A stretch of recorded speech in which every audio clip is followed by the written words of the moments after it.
Clear है कि तिपरासा को अपना स्क्रिप्ट चूज करने का अधिकार है।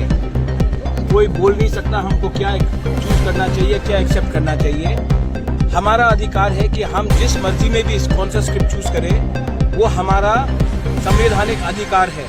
कोई बाहर के लोग, कोई नॉन तिपरासा हमको बता नहीं सकता है कि हमको कौन से स्क्रिप्ट में अपना परीक्षा देना है या लिखना है।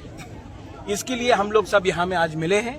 पूरा त्रिपुरा में हम लोग आंदोलन कर रहे हैं, क्योंकि जब भाषा का बारे बात आता है तो ये राजनीति से बड़ा हो जाता है। ये हमारा आइडेंटिटी, हमारा इतिहास, हमारा भविष्य के बारे में। और मैं चाहता हूँ, हम चाहते हैं कि जो हमारा मर्जी है उसी स्क्रिप्ट में हमें अपना परीक्षा, अपना भाषा लिखने का अधिकार होना चाहिए। कोई बाहर के लोग हमें नहीं बता सकते हैं कि कौन सा स्क्रिप्ट अच्छा है और कौन सा स्क्रिप्ट बुरा है।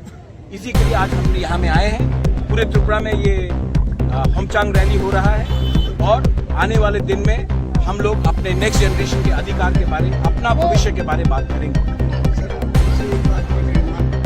मैसेज वही है कि ग्राउंड में इनको जो भी इंफॉर्मेशन दे रहा है वो शायद अपने फायदे के लिए, क्योंकि उनको पैसा चाहिए, बीजेपी के पास तो बहुत पैसा है, तो शायद जनजाति मोर्चा में कुछ लीडर्स है जो चीफ मिनिस्टर के आंख में कुछ गलत बात बोल रहे हैं कि जनजाति मोर्चा एडीसी इलेक्शन जीतेगा।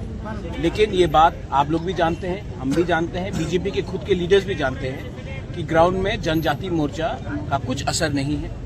और ये बोलने वाला बात है, ये हाथी का दांत है। हाथी के दांत से कोई डरता नहीं है। और ये उनका पॉलिटिकल लैंग्वेज है, वो उनका पॉलिटिकल लैंग्वेज होगा, उनको जो ठीक लगे। मैं जानता हूँ, हम जानते हैं कि तिपरासा का सेंटिमेंट, बुकुंग बारा का सेंटिमेंट तिपरासा के साथ है। और जब रहा बात भाषा का, तो मुख्यमंत्री जी मैं आदर करता हूँ, वो स्टेट के चीफ मिनिस्टर हैं, लेकिन जब बात आता है लैंग्वेज का और आइडेंटिटी का, तो उनको इस मामले में दखल नहीं देना चाहिए। बहुत लोगों को पसंद नहीं आएगा अगर मैं बोलूं कि बांग्ला को उर्दू में लिखा जाए, वैसे ही हमको पसंद नहीं आता है कि हमें किस लैंग्वेज में अपना कॉकबोरक काउब्रू बोलने के लिए कोई बोले। ये बात हमारा घर का बात है, किसी को इसमें हमें सजेशन एडवाइस देने के लिए दरकार नहीं है। से एक बात हुआ है, एक अकॉर्ड को हम लोग देखते क्या होता है। अगर आपको लगता है कि अकॉर्ड मेरे लिए नहीं हुआ है, मैं अपना जमीन का अधिकार कैसे गिव अप करूं? आप बीजेपी को पूछिए एक सवाल कि उनका घोषणा पत्र में सब लिखा गया था, एक भी जो उनका खुद का इलेक्शन का घोषणा पत्र में था उन्होंने इम्प्लीमेंट किया है? उंगली पॉइंट करने से ज्यादा अच्छा है कि अपने घर के अंदर देखिए कि क्या क्या प्रॉब्लम है।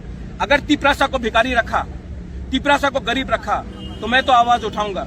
अकॉर्ड में लिखा गया था कि हमारा जो प्रॉब्लम थे उसको सॉल्व किया जाएगा।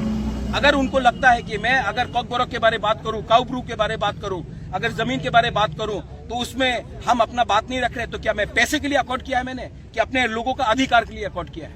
अधिकार के लिए किया है तो अधिकार के लिए बात करूंगा। और अगर उनको पसंद नहीं है, कुछ लोगों को पसंद नहीं है, तो मैं उनको खुश करने के लिए मैं नहीं आया हूं, मैं अपने लोगों को अधिकार देने के लिए आया हूं और उसके लिए मैं बात करते रहूंगा।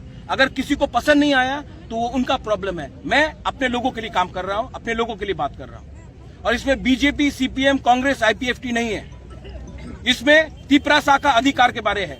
जो बीजेपी में है वो उसका तिपरासा का भी अधिकार के लिए है, जो सीपीएम में उसका भी अधिकार के लिए है, जो आईपीएफटी में उसका भी अधिकार के लिए है, और जो मोथा में उसका भी अधिकार के लिए है, जो वोट नहीं करता उसका भी अधिकार के लिए मैं बात कर रहा हूं और मैं बात करते रहूंगा। अगर किसी को पसंद नहीं है तो मैं उनको खुशी करने के लिए आया नहीं हूं यहाँ में।